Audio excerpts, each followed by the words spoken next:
We never know where life will lead us or what may hinder us along the way. But while every day can feel like one big question mark, it doesn't have to. With the right insights, strategies, and solutions from Western and Southern Financial Group, together we can look ahead to leave the unknown behind. What's pro football focus doing? Last week they had Brady. This week they got Brady. We're literally doing it differently from everybody else. As a matter of fact, moving forward from this point on, I will not make reference to PFF. Ready to get into it? Yeah. All right. We're going team by team. I would be very careful about slinging stones. Am I going to get sued? We got legal on this? I like football season, and all the things that go with it.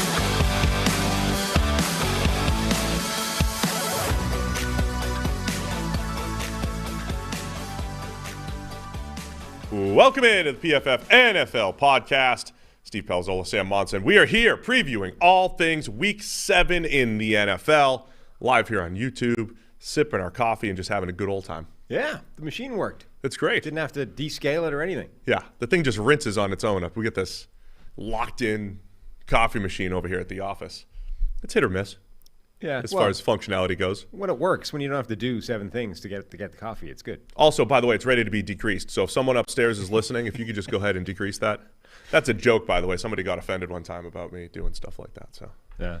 Anyway, let's go. Week 7. By the way, tonight, Saints and Cardinals. If you want a preview for that, go check out yesterday's episode where I did a poor job of throwing it to Nick Underhill, if you listen to that show. Nick Underhill of New Orleans Football did a great job previewing the game, getting into what's happening with the Saints. So go check out yesterday's show, our midweek Wednesday show, for our preview of Cardinals and Saints. Yeah, well, where do we go? I chose the Cardinals, 2.5-point favorites. I wanted the Cardinals, and then I said, I'm going Costanza. I'm going the opposite. I'm going to take the opposite of my feelings. Yeah, because as of this week, you are 28 games under 500. Yeah, You've decided to take the opposite pick to whatever your inclination is on that play. I'm down hundreds of units. Yes. Yeah. And we're going to creep back to an average. That's what we're going to do by going with the complete opposite of what I feel. So I'm taking the New Orleans Saints to cover despite all of their injuries. But let's get into the rest of Week 7. Kansas City Chiefs at the San Francisco 49ers. This looks like the absolute game of the week in a week where the spreads are starting to stretch out a little bit. Remember I said that a couple weeks ago? There weren't many spreads over 4 or 5 points, and now it's like they're starting to spread out. We know more about teams. But this one, Chiefs are favored by 2.5 on the road against the 49ers. The big question for me is all of the 49ers injuries. Nick Bosa, the secondary, they are really banged up. On the defensive side of the ball, it feels like this would have been an awesome matchup 3 weeks ago when Emmanuel Mosley was still playing and not hurt, but still should be a pretty good game, I think. Nick Bosa is a huge one. I think he'll play. NBC Sports is reporting he's feeling, quote, pretty optimistic about his chances of playing. He's been dealing with a groin injury. He's still leading the NFL in pressures, despite not playing the last week and a half. Yeah. So getting Nick Bosa back is a game changer, particularly because the Chiefs' tackles have been not great so far this year. Orlando Brown is on pace for his worst season or his worst overall PFF grade over the course of the year. He's grading in the 60s right now. 50s for a pass protection, giving up 22 pressures. Andrew Wiley on the other side, that's kind of where he resides usually and is in the same kind of ballpark. He's given up 6 sacks already, a pass blocking grade of 55. So you throw Nick Bosa into the mix. I think he leads the NFL in pressure rate. But if he's there, that's a massive boost for the 49ers pass rush. But you also have Eric Armstead did not participate. He's injured. And these guys are all officially questionable. Eric Armstead, Emmanuel Mosley, who I mentioned, has already been placed on injured reserve, but Charvarius Ward on the other side has been one of the best corners in the league this year. Mm-hmm. He's questionable. Jimmy Ward, questionable. Talanoa Hufanga, one of the best safeties in the league this year. Concussion protocol, questionable.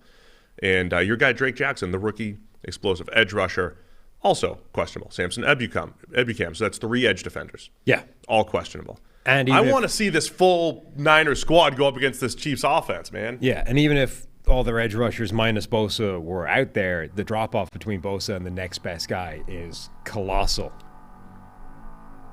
Huh. Are they really drilling right now? Is there drilling happening right here? Does that come through in the microphones? Shout in the chat if you can hear drilling in the background. Let us know if you can hear the construction here at the office. Oh, and also hit the like button, not for the drilling, but for the actual show we're trying to put on the drilling, in a construction site. And spread the word. Tell your friends. We're live here, previewing Week 7. Look, we will fight through drilling noise, construction, whatever it is. We'll keep going. Niners offensively have kind of been hit or miss here, Sam, right? I mean, we've had a few games where they've struggled to move the ball, and the old narrative for the 49ers was, well, yeah, that's because there's always a missing Kittle or, someone's hurt or whatever. All those guys have been here, right? I mean, the last couple of weeks, we've had Kittle and Brandon Ayuk and Deebo Samuel out there. They need those guys. This feels like one of those games. The Chiefs are not playing well defensively again. Their defense has been just a roller coaster ride these last few years, it seems, where they went from really bad and Spags comes in, he's good enough, and then they get torched, and then they're pretty good. They're in a bad spot right now, I think, this Chiefs defense. They played all right last week and just got beaten by some big-time throws by Josh Allen, but to me this needs to be a game where the 49ers dudes need to take over here. Deebo, Ayuk, and Kittle. Yeah, I mean, anytime those guys can fire, it's a big part. Like, one of the reasons Jimmy Garoppolo, and in fact any 49ers quarterback over the Kyle Shanahan era has been able to put up these crazy numbers is because of these yards after the catch monsters they've had in the passing game. So if those guys fire, it completely changes what the output of that offense is. So Chiefs coming off the loss to the Bills. They were held to 20 points. They've got 2 losses this year, Bills and the Colts. Overall, though, Chiefs offense is looking pretty good, and absolutely that side of the ball is the matchup to watch, right? Chiefs offense, Niners defense, all the injuries that we mentioned on the 49ers side, will the Chiefs be able to take advantage even if they're missing just a couple of those guys? Yeah, and it feels like they should, right? I mean, as good as the 49ers defense looked and the numbers they were putting up, like Atlanta just went and wrecked them in terms of points. So Atlanta, Kansas City. Yeah, I don't know if that's apples to apples, though. I don't think you look at what Atlanta did and say, well, they did well against the Niners defense, therefore the Chiefs will. The Falcons did it with 15 dropbacks. It was a run-first attack. Mm-hmm.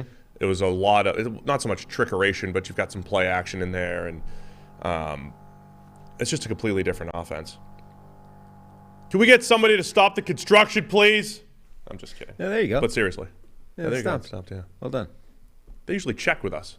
Like, hey, guys, we're about to start drilling right above your studio. Yeah. Are you guys going live? Yeah. They usually do that. What else are you looking for in this game? I think the point of the Chiefs' tackles, and when you're watching a game, there are sometimes Mahomes will bring the pressure upon himself. I think it's I try to keep like a keen eye toward this because we consider this in our grading when Mahomes drops back and he really drops back too far and starts scrambling out, and it looks like Orlando Brown or whichever tackle gets whooped. Like, it looks like somebody's just running right around him, but some of that is because Mahomes will drop back so far and leave the pocket. But overall, like you're saying, we account for that, and Orlando Brown's still giving up a lot of pressures. If Nick Bosa is out there, they need him. I mean, they need one of those like 8 to 10 pressure games, don't they, to slow down this Chiefs offense? Yeah, I mean, they really do need a monster game from Nick Bosa. Otherwise, it's tough to see how they can slow it down, particularly with the injuries that they've got all across that defense now. Without that, I find it very difficult to imagine a world where this defense can really take any kind of edge off the Chiefs offense. All right, man, where are you going with this one? The game of the week, 49ers and the Chiefs. Chiefs, because of what I just said. 49ers, number 5 in pressure rate. They're absolutely going to need that. My heart is saying Kansas City, which means I'm going San Francisco. Got it. Going with the Niners here to cover the 2.5 at home. Right? At home here, mm-hmm. Niners are going to cover because I think the Chiefs are going to cover. So I'm taking the Niners. I'm sticking with this. I'm sticking with this. I really hope hope this works. Show. If you end up going, whatever, how many games we got this week? 14? Yeah. If you end up going like 11-3, yeah, based off what you wouldn't do, yep, it would be incredible. This would be awesome. Yeah. We'll just keep that going for the rest of the year. Full Costanza. I will not deviate from it. I will tell you what I feel, and then I will take the opposite. Do the opposite. I have no money at stake. Doesn't matter. I mean, I can't get any worse. than what I'm doing. I'm usually pretty good at picking and all that stuff. Just a bad year. Not this year. It's just a... Neither of us are, by the way. I've been mocking you minus 28 games under 500. I'm minus 10 after the last couple of weeks. Just like it's just like people think you're 5'5" compared to me, but you're not. Yeah. You know? I was flying for the first few weeks, and then the last 2 have been miserable. All right. Let's get to the next game. Yeah. Having a rough show here. Indianapolis Colts at the Tennessee. I'm distracted by the construction. Indianapolis Colts at the Tennessee Titans. Titans are favored by 2.5. Titans coming off their bye. Colts coming off of a big win against the Jacksonville Jaguars. Didn't look anything like the previous Thursday night game where they struggled to move the ball, but they pulled this one off. Matt Ryan dropping back about 60 times on Sunday and having his best game as a Colt as far as stats go. And, man, it was just a different feel for this Colts offense for the first time. They had not moved the ball consistently at all prior to this Jags game, and they put a lot of points on the board, did a much better job there. Titans, they're one of those teams. They're 3-2 on a 3-game winning streak. Both these teams have winning records. It doesn't feel that way based off what we know about them so far. Yeah, I mean, that's the NFL right now, right? No team feels good except like 3 of them. So some of the teams that don't feel good have winning records. The stat that stood out to me, I saw it today, I was like, okay, this explains the Titans. They've scored on 92%, scored a touchdown on 92% of their red zone drives. That's a lot. Next closest team is 75%. And it's like when I was describing the Titans-Raiders game a couple of weeks ago, it was like, yeah, the Titans didn't really outplay the Raiders.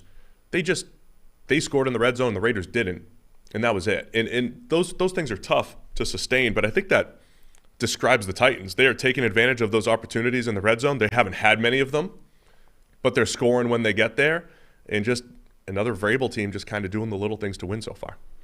Yeah. I'm confused about both of these teams, particularly the Titans, but that's not new. I wasn't able to figure them out all last season because they kept winning games, and I thought they would lose. Yeah, I'm kind of out on figuring out the Titans at all. To me, this game kind of comes down to, can this Colts offensive line just stay viable? Like, just be alive, be functioning, because Matt Ryan needs that at this point in his career, and their line has been terrible so far this year. And they're shuffling personnel, trying to find out what the best combination is, because they're kind of stuck with a lot of these players. So they've just got to figure out where they're least damaging. That's effectively what they're doing right now with Matt Pryor in particular, is essentially where does he do the least damage? They've had him at left tackle at the start of the season. It was catastrophic. They put him at right tackle. It may have been even worse. They've moved him inside to guard.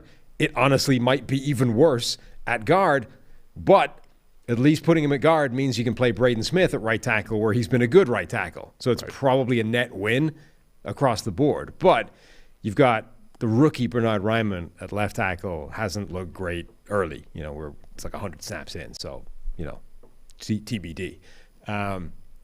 Braden Smith wasn't playing well at right tackle before he moved into guard, and now he's back at right tackle, so we'll see. And then Pryor has been pretty disastrous. Other guys in the interior haven't been great either. Like, this line has just been abysmal. And if it's that bad against Tennessee, that's enough for the Titans to have success. Titans do have the number 4 pass rushing grade in the NFL as a team right now, led by Jeffrey Simmons. Despite not having their best pass rush, despite not having their highest paid edge rushers. Yes. So Bud Dupree played only 9 snaps back in week 4. That was the last time we saw him. He should be back now, against the Colts. He should be back. Bad Dupree. Come on, man. Don't be so mean. Harold Landry's been out for the season, but Jeffrey Simmons, that class of 2019 interior defensive linemen having monster breakout seasons. Jeffrey Simmons, Quinnen Williams, and Dexter Lawrence, all of those guys have an awesome season so far. So the Titans have the number 4 pass rush grade in the NFL. The other thing that you know me and scheduling quirks, man. I can't stand them. The Colts will now have finished their division games against the Jaguars and the Titans. Yeah. After this week, 7 weeks into the season. Why you think that's a problem? It's just weird. Okay. It's a quirk. But that means you can't see those games late in the season when things are on the line. I don't want to see the Colts and the Jags in week 17 or 18 again. Why not? Why not? I mean, division games mean more. That's why they usually have a couple early and then mean a more, few but late. they don't want to watch them. I don't want to watch the Colts and Jags again. It's just weird that the Colts in 7 weeks will have played 4 division games, none against the Texans, right? That they've just beaten, they've just played 2 teams, and they won't see these teams until next year. That's it. See you later. That's weird. I'm just highlighting it. I'm just pointing it out. So the Titans did win the last matchup, 24-17 in Indianapolis. They got up early. The Titans, you can't figure out the Colts. How do you figure out the Titans? They don't score in the fourth quarter. They don't play. They're awesome early. That's handy because the Colts don't concede in the fourth quarter, so you put them together where it matches. Yeah, so this game will be decided at the end of the third quarter. Titans are going to get up 17-0 again, and then Colts come back. Don't bother playing the fourth quarter. Just wrap it. Whoever's leading when the clock ticks down to 0 at the end of the third, done. Titans by 2.5 here. What are you feeling here? This is tough. I'm going to lean Tennessee, even though I don't love that. I don't like either team. No. I don't, because of the things that, like, Tennessee's red zone efficiency should regress, right? Yes. You're not just magically that much better than everybody in the red zone, even if you have a Derrick Henry, and they've done a good job. I mean, I saw it in training camp when I was there. They do a good job scheming up those seam routes and their tight ends and backs out of the backfield. But that's got to regress at some point, right? So I'm feeling Colts, which means I'm going Titans. Can you type mine in over here? Yeah, in a second. All right, we'll get that. So I'm going Titans, just like you. All right. All right, you ready for this? You went. Who did you go last time? San Francisco. Okay. Gotcha. San Francisco. I think the Chiefs. San Francisco. How about this, Sam? Your kicker's lining up for an onside kick. The chances of regaining possession are slim. Mm-hmm. The stakes are high. The tension is higher. Your pulse is racing. He kicks, and you watch the ball as it lands. Make every play feel this exciting with DraftKings Sportsbook, an official sports betting partner of the NFL. And their unbeatable offers. Right now, new customers can bet any $5 NFL bet and get $200 in free bets if your team wins. Check it out. In addition to the usual bets, everyone can boost their winnings with DraftKings stepped-up same-game parlays. So you can just get in here and bet on Tennessee, Indy, and just go parlays left and right. Stack them up in the same game. And to make things even sweeter, you could throw down on these stepped-up same-game parlays once per game day all season long. Download the DraftKings Sportsbook app now. Use promo code PFF to get $200 in free bets if your team wins. Just place a $5 bet on any football game only at DraftKings Sportsbook using the code PFF. I thought that was your segue into something, but apparently it was just an ad read. Tricked you. Yeah. Got you there. Because, the Chargers with their kicker, the busted hamstring. Yeah. Yeah. That's coming back. That's Seahawks Chargers is the next game. You'll be proud of me, too. There was a lot of stuff in parentheses there that I didn't read. There was a lot of instructions in that read that I didn't bring to the air. You managed to do that on the fly, all in your head. Yeah. Very professional. Well done. Very professional. You always have to. I listened to a podcast one time who made fun of other podcasts for complimenting their segues. Okay. And I was like, this guy might be watching us. Might be us. Yeah. All right, Seattle Seahawks at the Los Angeles Chargers. It's our third, quote-unquote, game of the week. Chargers favored by 5.5 here against the Seahawks. Chargers are a quiet 4-2. That's the story of the season, right? The Colts, the Titans, the Chargers, they all don't feel good, but they all have winning records here. Yeah. Whereas Seattle feels like they're overachieving to 3-3. Yeah. So what's gonna give here? And the Chargers don't feel good, and they're 4-2. That's what I mean. Because they haven't, they were supposed to be Super Bowl contenders, and yet they actually have the same record as the Chiefs, but it doesn't feel like it. Teams that don't feel good are they have winning records right now. Yeah. Their kicker making those kicks with a busted hamstring. Hopkins? Genuinely incredible. Yeah. Like, I've done a hamstring multiple times, and you can't walk properly, let alone kick a ball knowing that the end of that swing is going to be agony. Like, I could just about get my head around the idea of giving it a shot, but I would expect the ball to go wide, knowing mentally that this is going to hurt a lot and your mechanics are going to go to hell. That guy was nailing them straight down the middle in intense pain every time it happened. I mean, okay, as a kicker, and I'm all for the idea of abolishing kickers as a general point of principle, but that was massively impressive. Yeah, the Chargers were the other team in that game where the Broncos seemed to get a lot of the focus. What's wrong with Russ? Why can't they move the ball? But the Chargers got the win, 19-16. I mentioned, at least on yesterday's show, the stat line for Justin Herbert was 57 pass attempts for about 220 yards. Doesn't always, we're anti-pure stats here, but the stats don't always tell the entire story, but it tells a story of a very inefficient pass game the other night, inconsistent from Justin the Chargers Herbert, across the board. His average depth of target this year is 6.8 yards. Bailey Zappi's average depth of target is 6.7 yards. Yeah. Bailey Zappi and Justin Herbert should not have the same average depth of target. Yeah, I mean, if I didn't know better, if we didn't have more information on Herbert from previous years, I would say, is it still the ribs? Is it still the torn cartilage or whatever it was?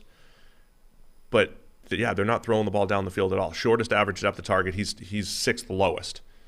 And it's an intriguing group of guys. You have Daniel Jones and Kirk Cousins lower.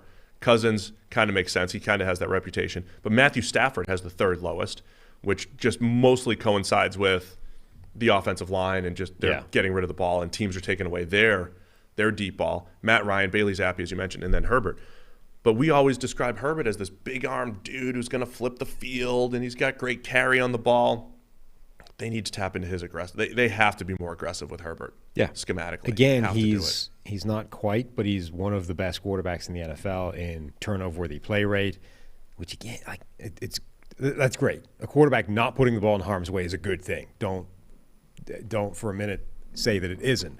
But I don't think a guy with Justin Herbert's skill set should be at that level of turnover-worthy play rate, because it means he's probably not being as aggressive as he should be. And you combine that with average depth of target and a couple of other data points. And big-time throw rate, by the way, he's 25th. Yeah, so you can put all those things together and they all make the same point, which is you need to be more aggressive with this guy because he has the skills to make those plays, which is something that is not on the table for a lot of other quarterbacks in the NFL. Like, there are quarterbacks where you need them to be careful with the football because they don't bring enough positive to the table outside of that. Right. So you can't screw up.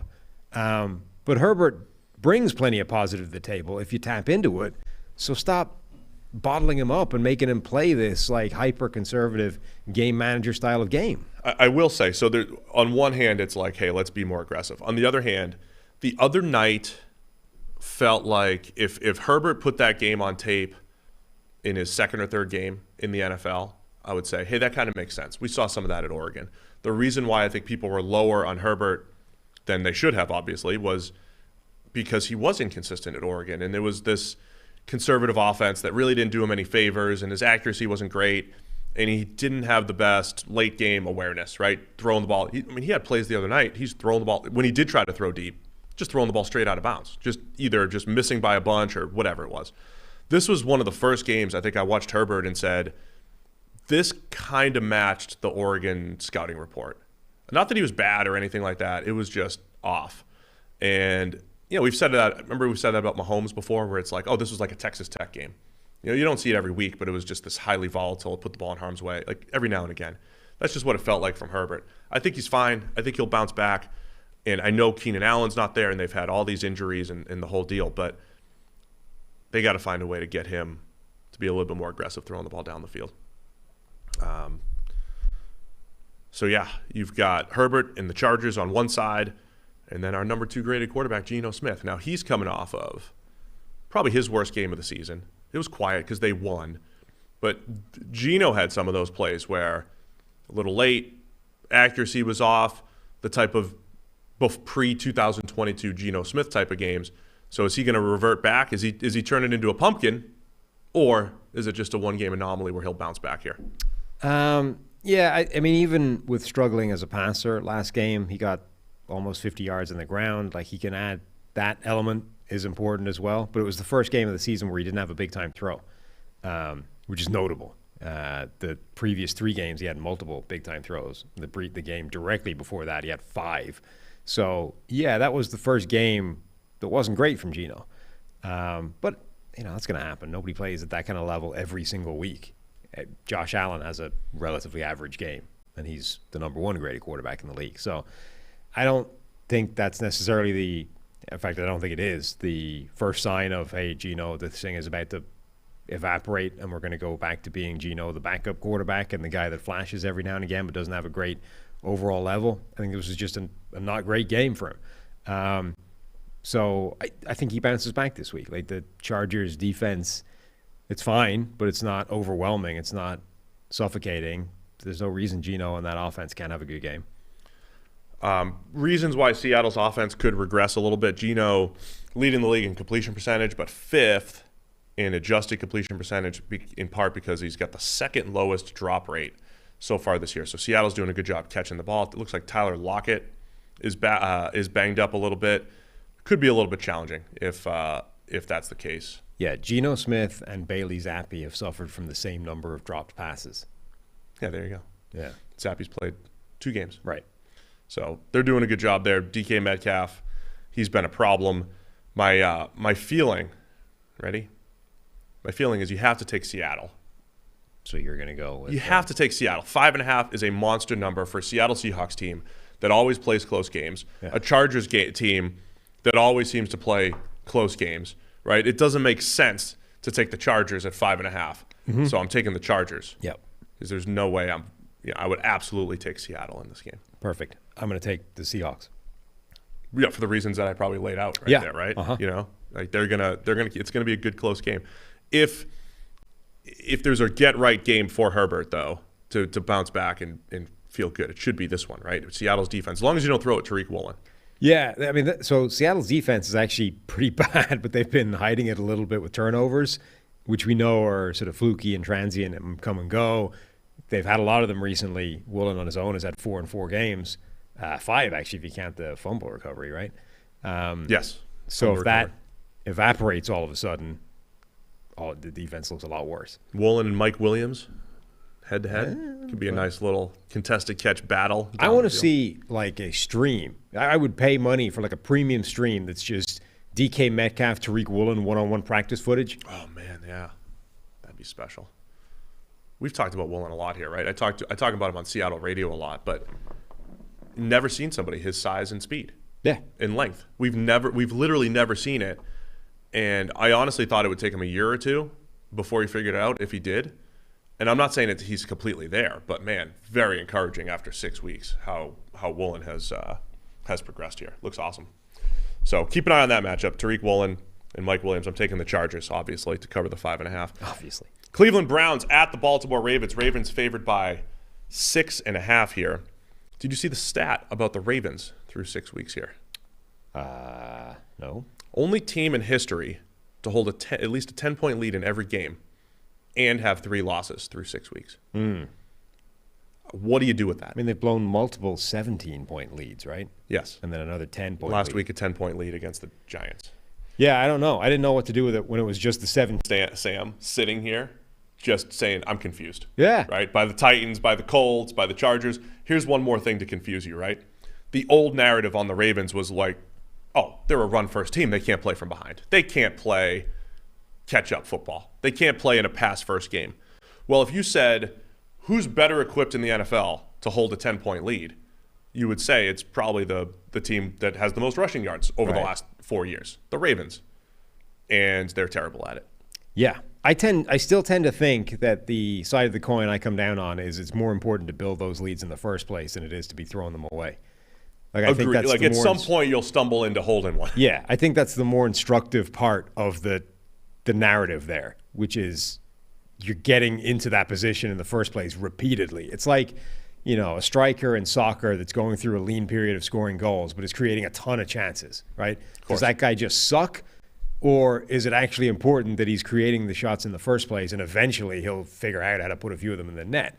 I tend to think that that's an important part of it. Getting in those positions in the first place is more important for the moment than whether or not you're actually finishing the chances or ending the game. I think obviously it's bad that they've thrown away 3 wins that they could have easily had. But I think it's still a good thing overall that they've shown that they can build that kind of lead against some of the best teams in the league. Last 3 weeks, Lamar feels like he's landing in this. He's kind of streaky. His profile is landing at a streaky passing quarterback. Lamar Jackson was incredible in 2019, almost from start to finish, his MVP caliber season. Definitely took a step back in 2020. Last year, remember there was a point in 2021, he had that incredible game against the Colts on Monday Night Football, had like 6 incompletions, led the comeback, 440 passing yards. He wasn't missing. But then Lamar hit a stretch where he had multiple turnover-worthy plays per game before getting injured and finishing his season. And his passing grade last year ended up the worst of his career, 65.9. Well, this year, it's feeling similar right now, where he had 3 solid games, the same MVP hype that he had last year through 6 or 7 weeks last year. But through 3 weeks, it was Lamar MVP. We already know he's an incredible runner. That has showed up every week, but from a passing standpoint, he was better. Last 3 weeks, though, 5 turnover-worthy plays, 4 actual interceptions, and then the timing of them, right? We have an end zone interception against the Bills that it was 4th down, but like he missed an open throw before throwing that. They beat Cincinnati, but it wasn't a great offensive performance. And then last week, interception when they're up a score, and then a fumble when they're trying to make the comeback. So part of the comeback attempts, it's not just the defense collapsing, it's also turnovers from the Ravens. And Lamar has hit a run of turnovers, turnover-worthy plays that he did hit in the middle of last year too. So I think we're running into a poor stretch of play right now from Lamar Jackson. Yeah, absolutely. I think nobody yet is sure whether Deshaun Jackson is going to be playing in this game, which is a fascinating addition to that offense. The guy that's just been a perennial plus to an offense as a deep threat on a team that could use that right now. So we don't know if he's going to play or not. That would be an interesting factor in this whole thing. To me, though, the biggest... I love that idea, Deshaun Jackson of this offense. It's almost always worked. Not 100% always, but almost always. To me, though, the most important part of this is there's no way Jacoby Brissett plays as bad as he did last week again. 5 turnover-worthy plays in that game, which matched the total he had going into that game. He had 5 turnover-worthy plays in 5 games, and then 5 in 1 game against the Patriots. I can't possibly imagine that repeats itself, at which point the Browns' offense is immediately in a much better position than it was last week and actually puts up some points and has that incredible run game and all those kinds of things. And then you sort of shift the onus back onto what Lamar Jackson and the Ravens' offense does. Like, this could actually be quite a high-scoring shootout. Yeah, I mean, the Browns' defense has just been terrible. If we're talking a weakness here, is this also could be one of those games where Baltimore really gets back to the run game. The Browns have one of the worst groups of interior defensive linemen in the league. They've been banged up along the defensive line. Linebackers had a rough game last week as well, both off of play action and just this feels like this could be an old school Ravens game where they get their offense cooking, run, play action, the whole thing. Deshaun Jackson, if he's healthy, of course, will have a 75-yarder. That's what he does. So I think the Ravens could roll here. So I'm going with the Browns to cover the 6.5. Because you think the Ravens? I think the Ravens roll. Okay. So I'm taking the Browns. I'm also taking the Browns, but for the reason that I think they will actually cover. Because you believe in Brissett bouncing back. Yeah. Not even so much bouncing back, just not being as bad as he was last week. Oh, jeez. What the heck? I'll send you a note on what's happening. Even though Best Ball Mania has ended, Underdog Fantasy is still the easiest and most fun way to spice up your football season with their Pick'em game.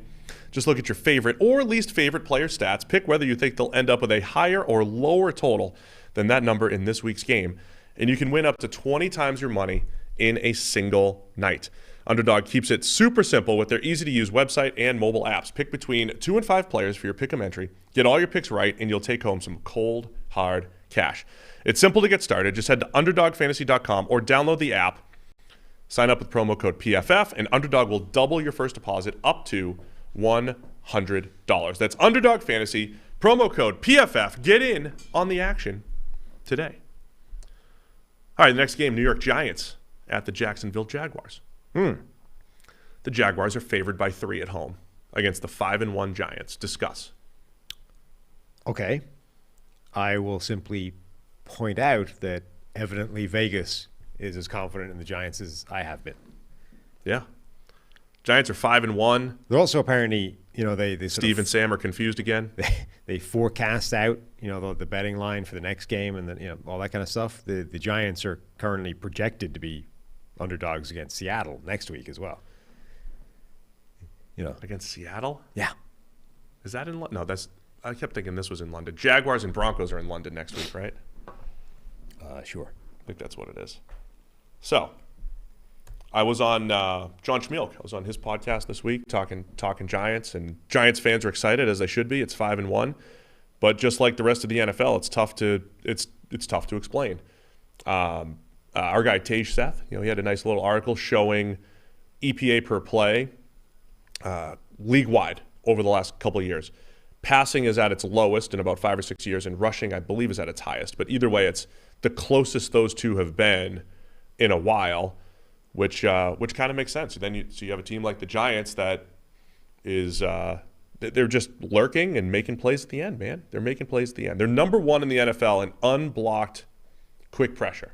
Yeah, that's a Wink Martindale thing, right? You're going to blitz, but those are the types of things, right? You're creating the late game turnover with Lamar Jackson, and you're batting down passes on a comeback attempt for Aaron Rodgers. Those couple plays here and there, getting it done for the Giants. Yeah, they really are. Look, I don't want to crap on the Giants too much. I think that they are not as good as their record shows right now, and evidently Vegas thinks the same thing. There's a reason that they are underdogs in these games, but they are overachieving, and that's important because, wins and losses are the bottom line in this whole thing. That's what we're doing this for. You're trying to win games, and they appear to be winning games largely because they're very well coached on both sides of the ball. Brian Daboll is doing a great job on the offensive side and running the whole thing. Wink Martindale is clearly having an impact on the defensive side with things like the quickly schemed up pressure. So these are all good things.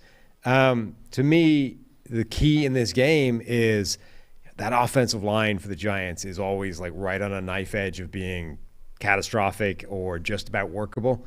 Last week, it was actually okay. Evan Neal had maybe his best game at right tackle. Evan Neal against Trayvon Walker is a sneaky, fun little one-on-one rookie matchup this week to watch. Yeah, I like that. But Andrew Thomas has been the best left tackle in the NFL. The rest of that line has been pretty bad.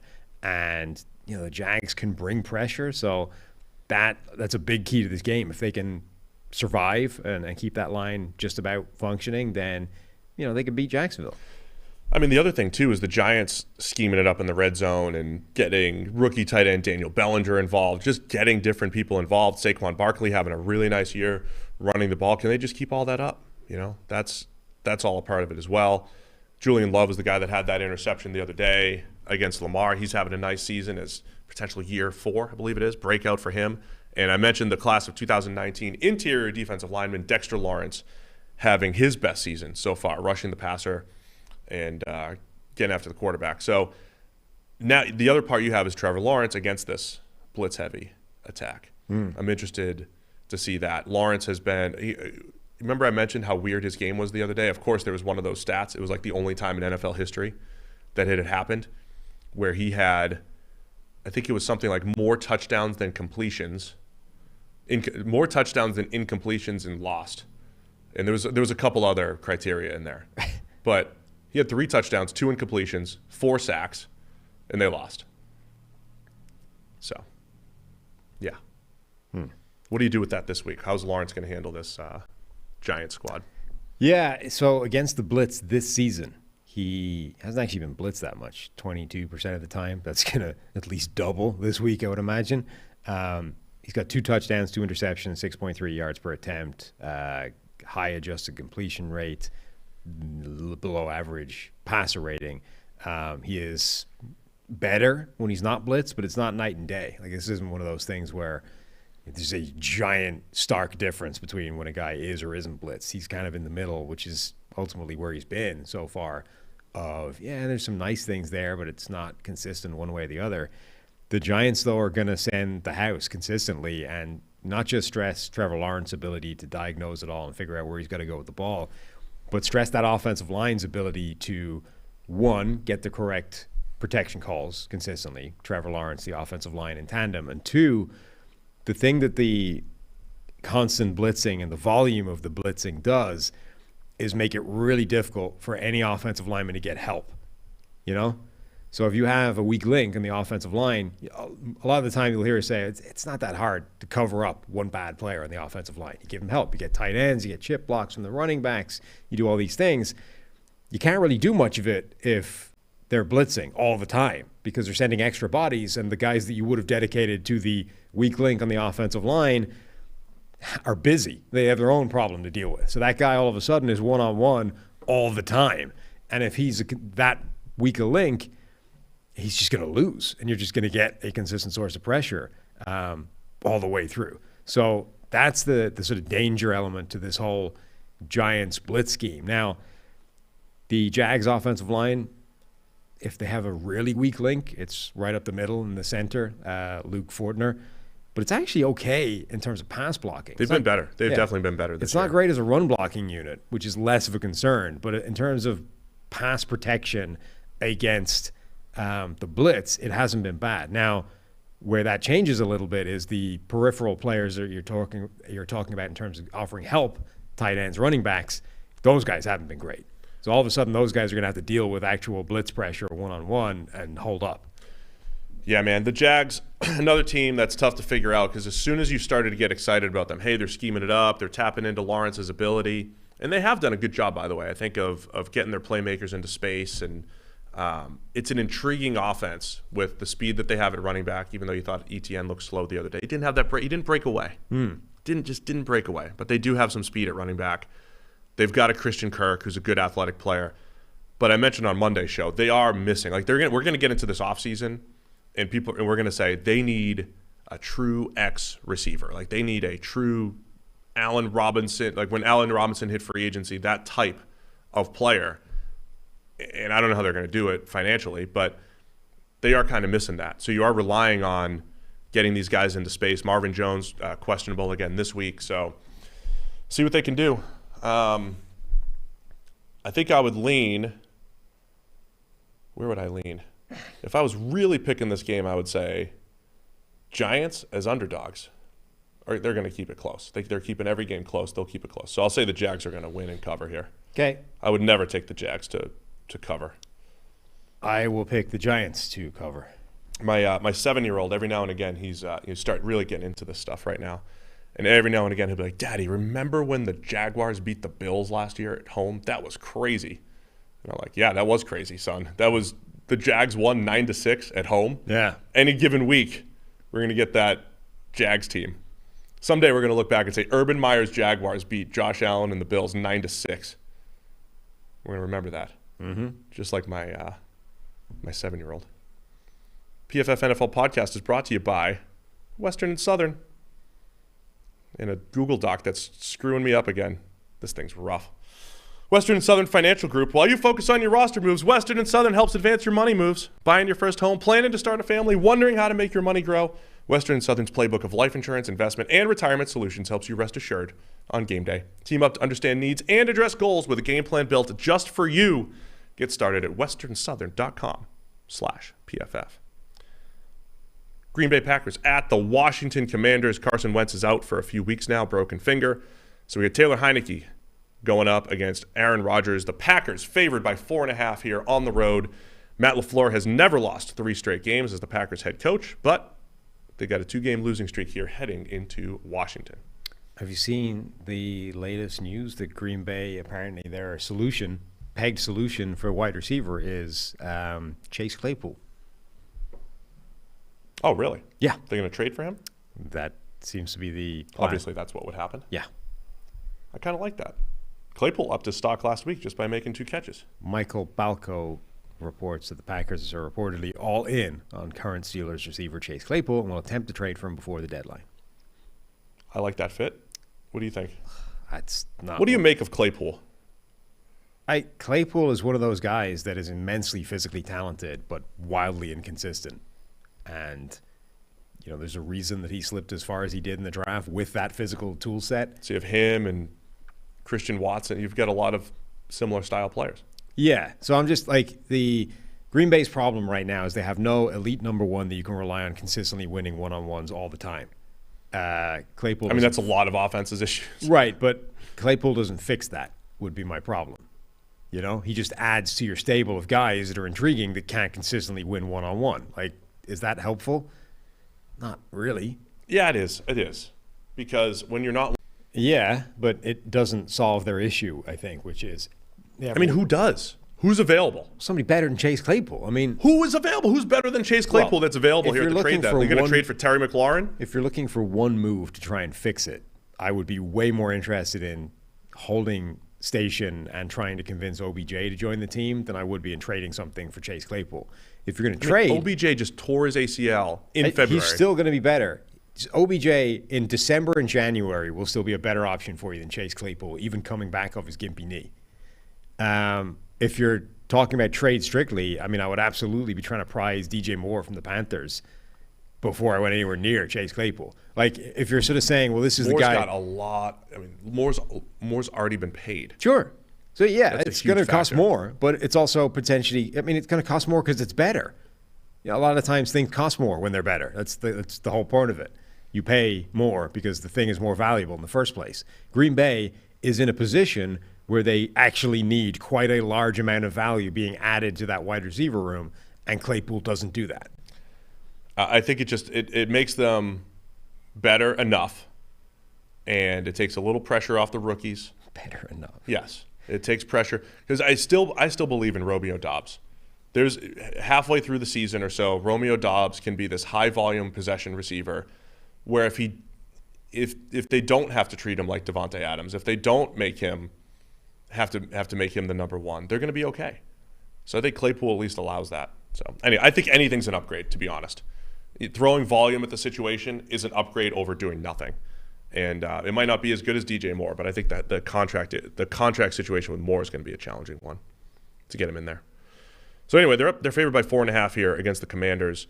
Montez Sweat playing pretty well up front for Washington. They're actually getting a lot of pressure, but the defense for the second straight year, pretty inconsistent here in Washington. Can they slow down this Packers offense that has actually been one of the worst in the league this year? Yeah, getting a good amount of pressure despite still not having Chase Young in the lineup, you know, him coming back from his knee injury.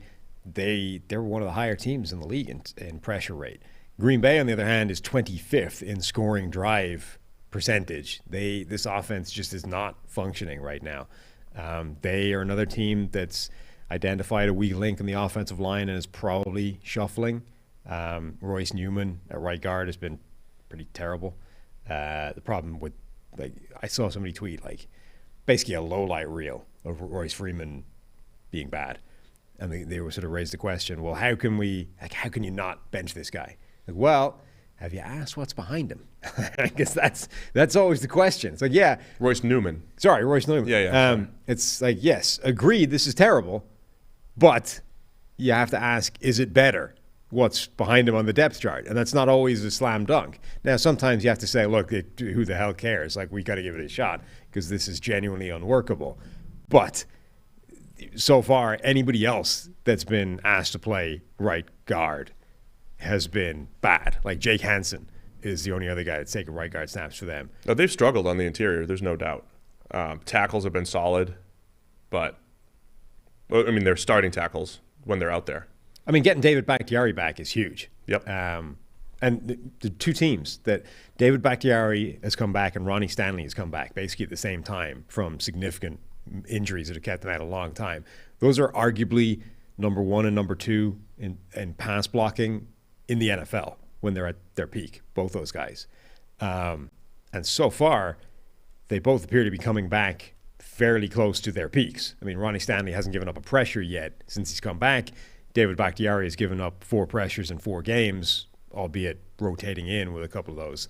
So getting him back is huge. Like, you go from Josh Nijman actually has done a pretty good job at left tackle for them when he's been playing, but still you wouldn't compare Josh Nijman and David Bakhtiari. It's a massive upgrade. So the line will be better, but Royce Newman at right guard has been a problem. If they bench him, it's for Jake Hansen, who has had one very bad game at right guard. That could be a problem for them against a Washington team that can generate pressure. Jonathan Allen, he was in and out of the game last week. Is he healthy? Seems like he's not on the injury report. But yeah, Jonathan Allen and Montez Sweat, a couple guys that could take advantage there, put some pressure on Aaron Rodgers.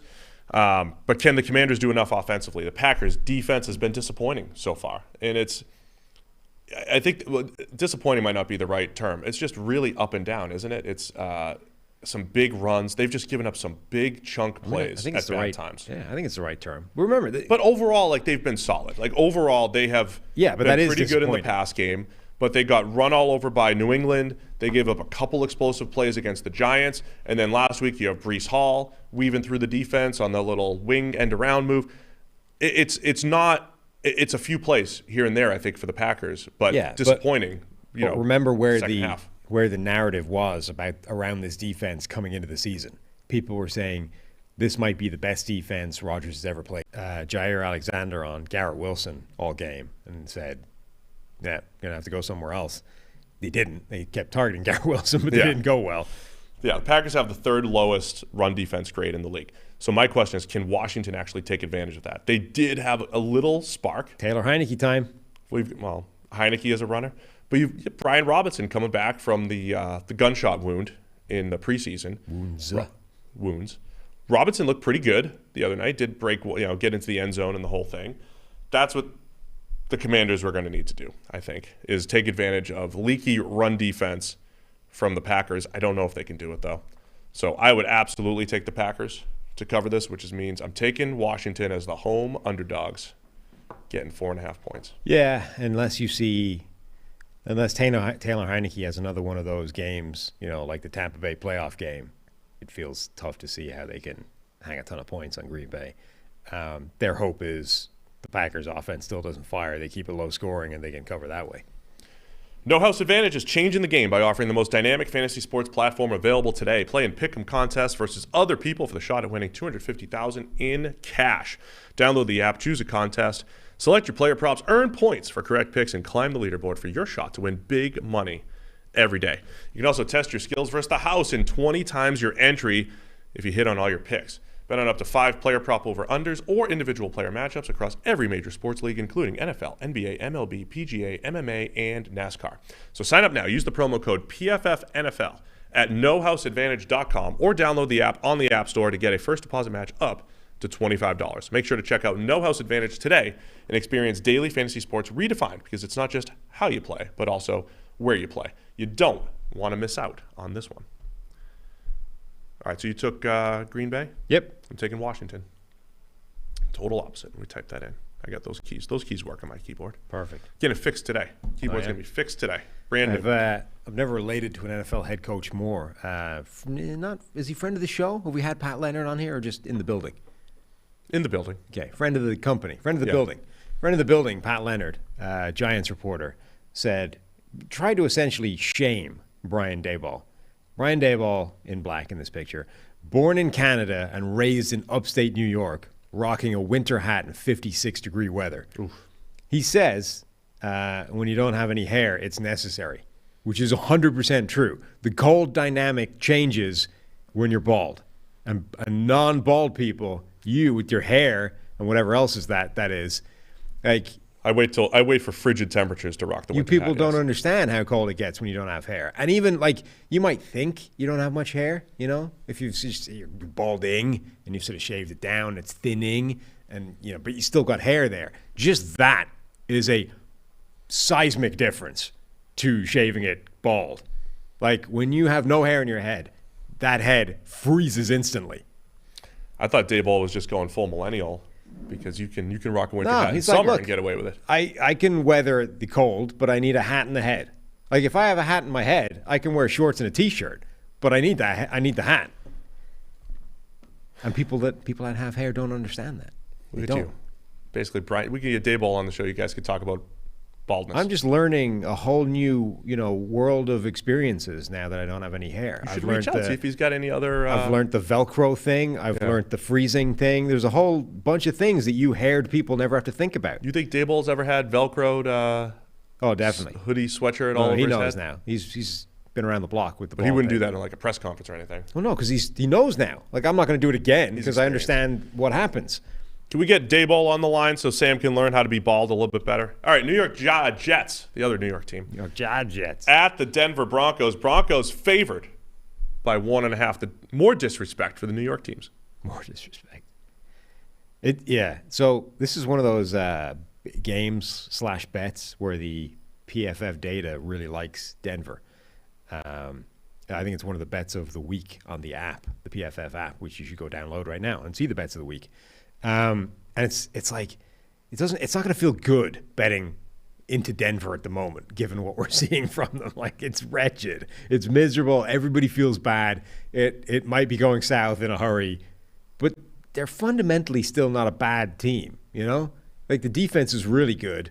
The defense is getting completely overshadowed by the drama, the Russ stuff. And as much as as bad as that is, terrible. they still covered. Like, they covered against the Chargers in that game. Okay, they didn't win, but they covered. Like, this is not as bad a situation as it feels like it is because Russ is out here dropping Subway commercials at the after it all. Oh gosh. Oh man. I mean, that was like Baker doing all of his commercials as like the season's going south and his arm's broken. It's like we got a fresh commercial with Baker. Sherman and Marshawn Lynch were on a podcast together, and they were talking about how you can't call Russ directly. You got to go through his people. Come on. You can't. There's no direct line to Russ. And Marshawn was like, if I can't call you directly, I'm out. Like, I'm not. No. Why is every former team? There's not been one former teammate who said a good word about Russell Wilson so far. No, like, it's one of those things where it's all third-hand information, so it's difficult to put too much credence in it. But when it's all on the same side, it's very hard to conclude. It's not third-hand, though. This is first-hand Marshawn Lynch and Richard Sherman experience. And prior to this year, it was third-hand. It was like, there's some rumblings that, Russ isn't the most likable guy. But either way, this is pretty direct. It's all his former teammates. It's very hard to conclude given where it's all of this information is coming down on the exact same side. It's pretty difficult at this point to suggest that it's not true. Some stats.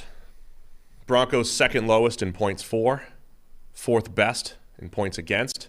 Just using PFF grades over at PFF.com. The number 1 defense grade, the number 3 pass rush grade, and the number 1 coverage grade. The pass rush grade for the Broncos here, this was, remember how good Randy Gregory was looking early in the season. He hasn't played in a couple games. We know that Baron Browning has been the guy that has stepped up and has been outstanding, a legitimate linebacker edge hybrid. Very few. I always push back against the idea that linebackers can become edge defenders, but Browning has both, that same multiple skill set like Micah Parsons. He has the second best pressure rate in the NFL this year. He's been explosive. He's so explosive, and he's got a good jump. There was that one play where it was like the poor Chargers. I know it's Trey Pipkins. Pipkins isn't great, but he had no shot because Browning had half a step on him off the snap too. He's jumping the snap at an insane level right now. He's bursting Teams off have the line. to hard count him and try to get him off his game a little bit. But Baron Browning has 17 pressures on just 111 rushes, which is spectacular. 86 pass rush grade. So lost in the Jets' win last week is the fact that the offensive line really got dominated by the Packers' pass rush. The passing offense did not do a whole lot. Zach Wilson only threw the ball a handful of times in the second half, which is fine. They ran the ball. But at some point, just like the other teams, you got to win through the air. And Wilson and the Jets' passing attack has certainly been inconsistent. Yeah, this is the kind of game where, like, if the Jets actually want to be for real this season, as opposed to a surprisingly good record, if they actually want to go somewhere, this is the kind of game they have to roll through and say, we're just better than you are. But they're not. Well, I don't think they are. That's up to you to determine. But in order for that to happen, yes, their offensive line needs to hold up. So they moved Elijah Vera-Tucker to right tackle. The week before, he played really well at right tackle. This week, he went up against Rashawn Gary, and that isn't going so well for offensive linemen these days. So it makes sense that he struggled there. It's not getting easier this week because he's going to go up against those Denver pass rushers that are legit. So if he struggles, at some point Zach Wilson needs to kind of step up and join everything else as well. Like, the Jets' defense looks really good. They've got good pass rush. They've got good coverage. The receivers are good. I mean, Garrett Wilson looked incredible when he had Joe Flacco throwing him the football. As soon as Zach Wilson comes on board, he kind of puts the brakes on how the passing attack has gone. They've shifted to more of a run-heavy offense with Breece Hall back there. Like, at some point, they're going to need Zach Wilson to actually take that step and join the rest of the team, which does appear to be heading in the right direction. Over-under for this game is 38. I really thought I might see a 28. I really thought doesn't it feel like – I'm all in on the under in this one. I'm generally against all unders almost as a point of principle, but any game with Russ at quarterback appears to be going that way these days. I mean, the Jets-Packers game only had 37 points. Jets-Packers last week, 37 points. Are the Broncos are, as I mentioned, just not a lot of points being scored in any Broncos game this year for either side. So I don't know if the app loves the under. I hope they do. Let's find out. Let's find out on the app. Doesn't. No, Doesn't in fact, love it the hates the under. The app Vegas has accounted for it enough. The app gives an F grade to the under, in fact. I'm going for it. Perfect. It's got to go all opposites here. I was going to say that tallies perfectly. I would absolutely. All that said, I think I would lean Denver here. So I'm taking the Jets. Got to mention Quinnen Williams. Him, again, I'm going Denver. Quinnen Williams, Dexter Lawrence, and Jeffrey Simmons. That whole class. Yeah. I love watching all those guys step up and all have career years at the same time. Quinnen Williams, the pressure rate. Jets are also second in so they've blitzed the second lowest amount in the league behind the Bills, and the pressure rate is 4. sixth. Yeah, they're getting pressure with 4. Legit pressure with 4. So I actually feel good about taking the Jets here because I would have taken Denver. Maybe I'm tricking myself. All those sort of young interior defensive linemen are kind of coming good at the same time. Not just the guys from that draft class, but you look at what the top 10 is in PFF grade right now. Chris Jones, Aaron Donald, okay, the one old guy. But like Dexter Lawrence, Jeffrey Simmons, Derek Brown is having a career year so 3. far. Cameron Hayward, okay, another old guy. But Quinnen Williams, Christian Wilkins. It's a lot of young guys all starting to play at their best. Yeah, there was a short run where, 2-year period where those guys all came in at the same time, and they are coming good at the same time, as you're saying. So you're taking Denver here? Yes. On purpose. It's not going to feel good. It's ugly. On purpose. Hate it. But if you want more Russell Wilson talk, PFF NFL Daily yesterday's Wednesday show, we recapped Monday Night Football, talked a lot about Russell Wilson and the whole thing. That was before the Subway ad. Has that changed your outlook any? That was today they just dropped that? I think it was today. I saw it today, so it might have come out yesterday. But they're so uncomfortable, man. Yeah. Because he's like biting into the sandwich too. Like everything's just. How do you make ads are kind of designed to be corny, right? But how do you somehow add extra corn to the ad? Like Russell Wilson is so corny that the corny ad seems corny. It's very uncomfortable. But so say what you like about Baker Mayfield, the football player, but Baker Mayfield, the commercial star, is phenomenal. True. Like, the man is excellent at that. Maybe the best commercial football player since Peyton Manning. Like, that man goes out there and is outstanding in ads. How does Russell Wilson screw that up so much?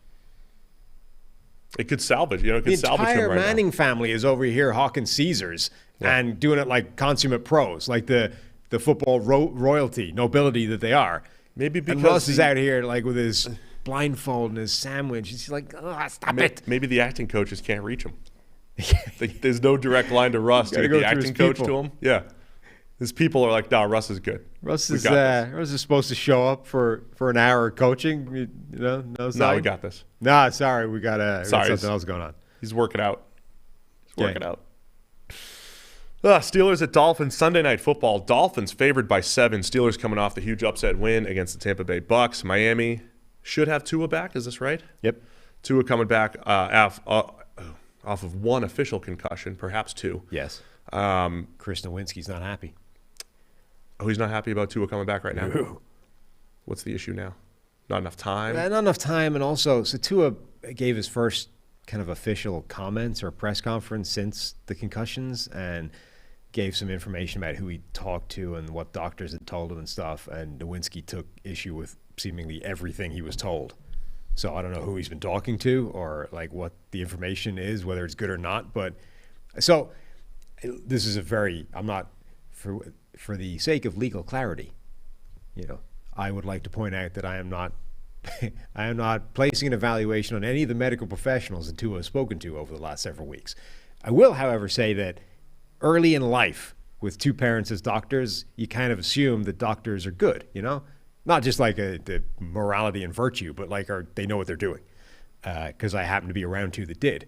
But the longer you go through life, the more you come to the conclusion that medical profession is like any other profession, stocked full of idiots. And maybe you get a higher class of idiot because they got to go through a long period of training and, study and a lot of stuff they need to get through to get to be a doctor. But there's a lot of terrible doctors out there, Yeah. You don't think there should be because they're doctors. And if you screw up, it's a problem. C's get degrees, Sam. Yeah, but apparently there's a lot of bad doctors out there. And if you happen to rely on the information that bad doctors give you, you can get yourself into some trouble. So are you telling me some of the information that's thrown out there might not always be truthful? Yeah. Might not always be correct? And maybe that's what Chris Nowinski is trying to point out, you know? Yeah, that might be a fair thing to point out here. But anyway, he's back for the over game. the last couple of years. So Tua's back, and the Dolphins' offense has been incredibly explosive with Tua under center. We don't know if that would have continued. I mean, all of the traditional metrics, the advanced metrics, if it's PFF grades good for Tua, the QBR is good for Tua, EPA per play is good for Tua. It's 2.5 games of sample size. Is that going to continue? Were we seeing a trend where it's like, all right, Dolphins got Tyreek Hill, they've got Jalen Waddle, the speed is incredible. Tyreek Hill and Jalen Waddle are already, they're producing at an exceptional rate right now. We were trying to figure out, Steve and Sam are confused again, on Monday, how did the Dolphins put up 400 passing yards and average 9 yards per attempt and not score points, right? All of these things. There's a lot of good with this Dolphins offense. Can they keep it going with Tua coming back here? Yeah, big question. I think the dynamic of both quarterbacks is fascinating. Kenny Pickett should be back. He was a full participant in Wednesday's practice, so now you get to see what Kenny Pickett looks like against one of the league's more aggressive, blitz-happy defenses in Miami. So I think the performance of both quarterbacks is going to be an angle to watch in this. Yeah, Pickett. So two guys coming back off concussion here. Yes. I would absolutely take Miami in this. You telling me I gotta take the Steelers? I'm not telling you that. You're telling yourself that. It is. I can't deviate. I cannot deviate here. Pittsburgh played a really good ball game last week with their entire secondary banged up. Yeah. It felt like this emotional comeback. So if there's a thing that if there's a way that Mike Tomlin has never had a losing record, I mean, isn't last week's game one of those things that exemplifies that? They come off a terrible game. The season looks like it's on the brink of collapse. You're facing Tom Brady and the Bucs in what should have been a get-right game for them, and the Steelers win. Tomlin does seem to get his team to play when their back's against the wall. I think their back's still against the wall, right? Yeah. It's still an uphill battle. They're 7-point underdogs against the Dolphins here. All the reasons that we liked Tampa Bay last week still make sense. Like, Pittsburgh's secondary is banged up. They still don't have T.J. Watt. When they don't have T.J. Watt, it's a very, very one-dimensional front seven. It's really only Cameron Hayward you have to take care of, and then you should be set. Now, look, Miami's offensive line is still kind of in pieces. They're having real struggles with that group, even with the additions that they've made. But it's really hard to see how the Steelers' defense slows down this Miami offense. So then you kind of end up saying, well, okay, if that offense puts up points, if Miami's offense is going to put up 28, can the Steelers score 21? Can they get to 3 scores themselves? Like, they got to 20 last week as a team. But Miami's going to bring this blitz-happy scheme. They're going to attack. They've got a variety of players up front. It feels like they should have enough to keep that distance and cover 7 points.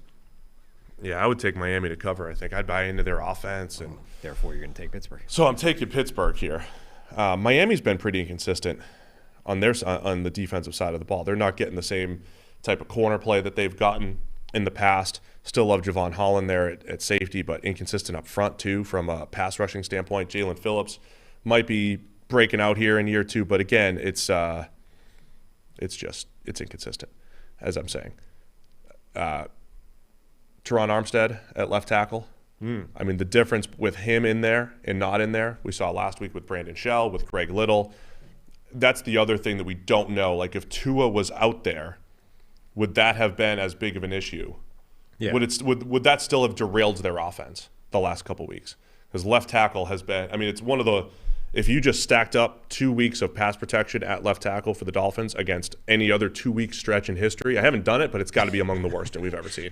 This just is the pure danger. Pass protection at left tackle. This was always the danger of Teron Armstead as a solution to that offensive line. When he's playing, he's great. He's one of the best left tackles in the NFL, but he hasn't made it through a full season ever. Yeah. I think I'm right in saying that. Maybe, certainly not He's more questionable than once. again.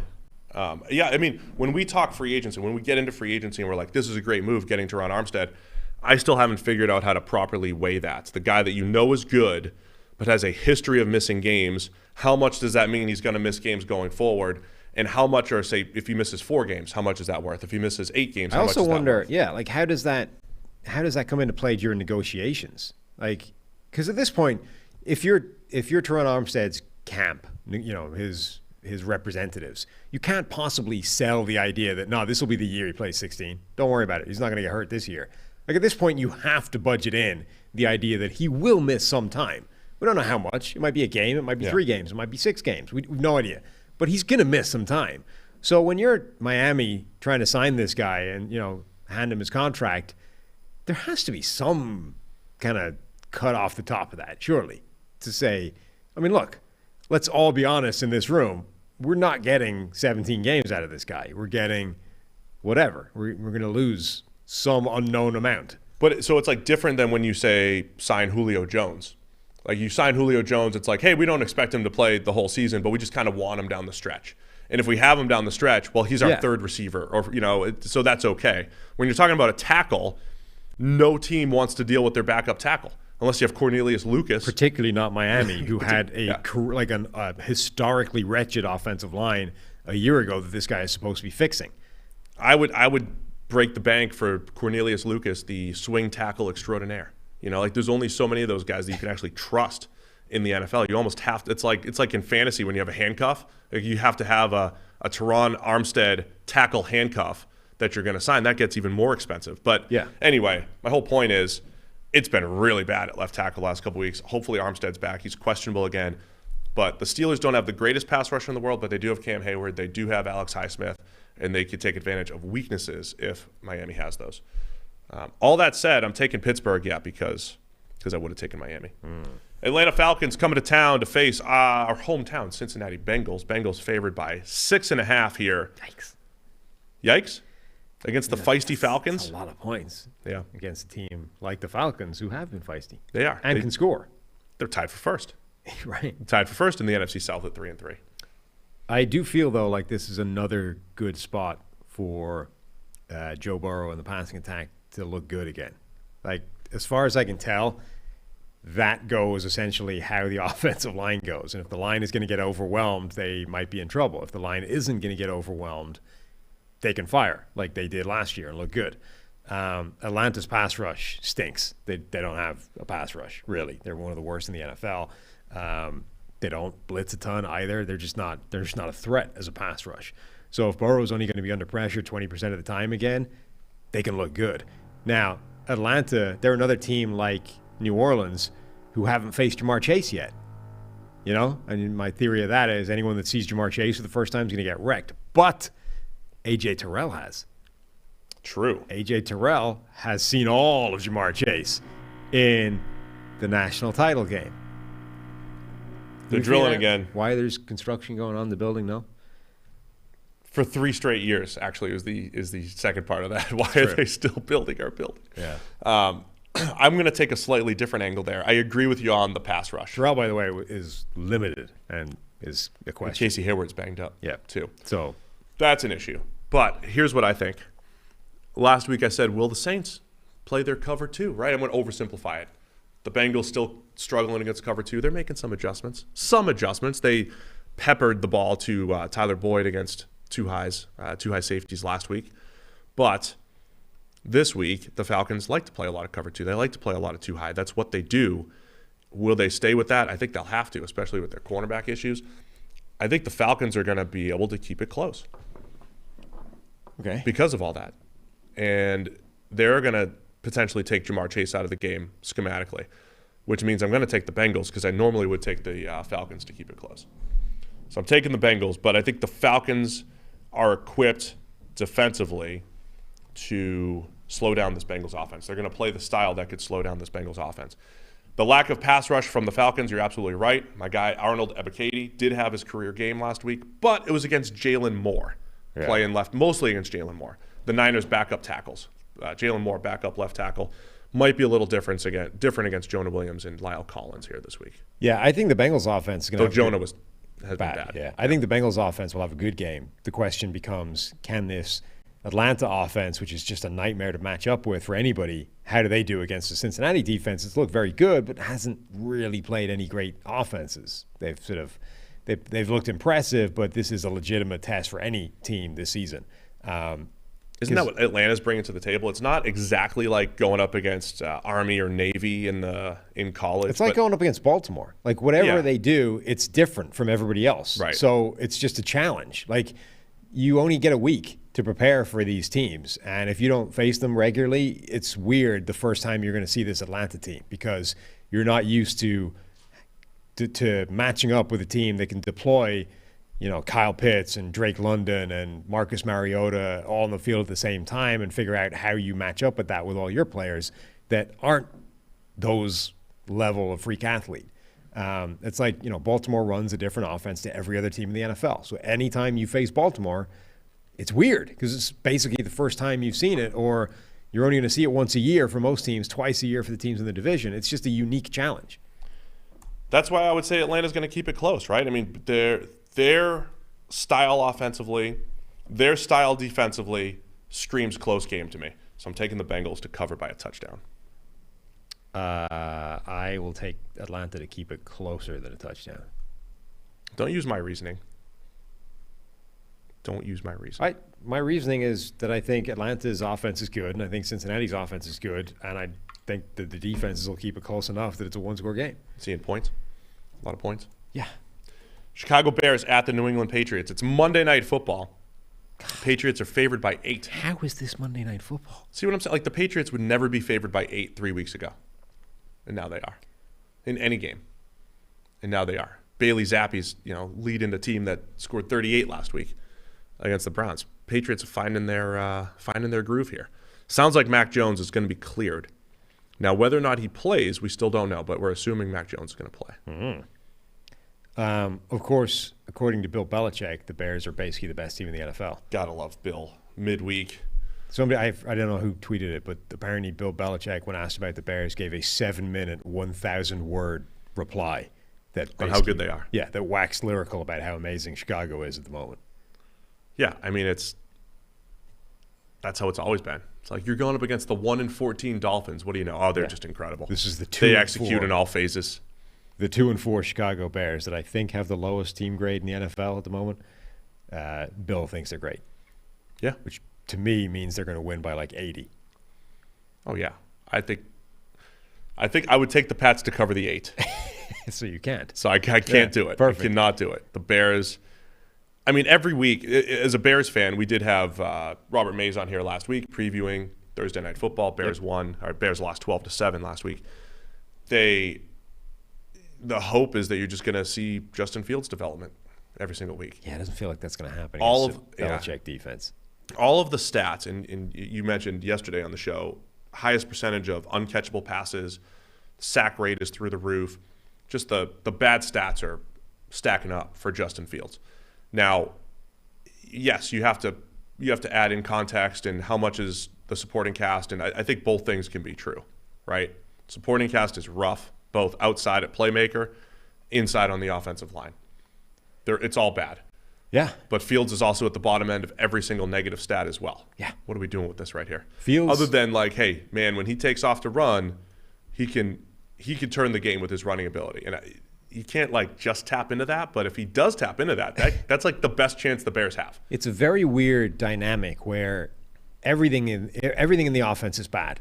Lousy receiving core, lousy offensive line. Justin Fields somehow is a negative force multiplier for the bad things. He's inaccurate throwing to receivers that can't get open. He's hanging onto the ball in the pocket, has a lousy pocket presence, and is making the offensive line look worse. It's all compounding to make everything worse. But he's also capable of making absurd plays at any given moment. So it's like everything is terrible right up until he does something spectacular, and he's always, if you switch off for a second, he can do that at any moment. So it becomes a sort of very difficult game of just discipline for a defense, which is like this feels easy because they're bad. But if you switch off for a second, he can drop a 50-yard bomb or he can scramble for 40 yards and make you look ridiculous. And really, you just need to pay attention and be disciplined for 50 snaps, and you shut him down, you win. A lot of teams, I think, probably are bad at that. You just don't have that level of discipline built in. It feels like the Patriots are not one of those teams. And Bill Belichick is acutely aware that if we just stop their freaky athlete who's fundamentally right now not a great player, if we just stop him doing something crazy off the cuff, we win at a canter. So just do your damn job, you know? In the Patriots, when they rush the passer against mobile quarterbacks, they make it a point to not win necessarily.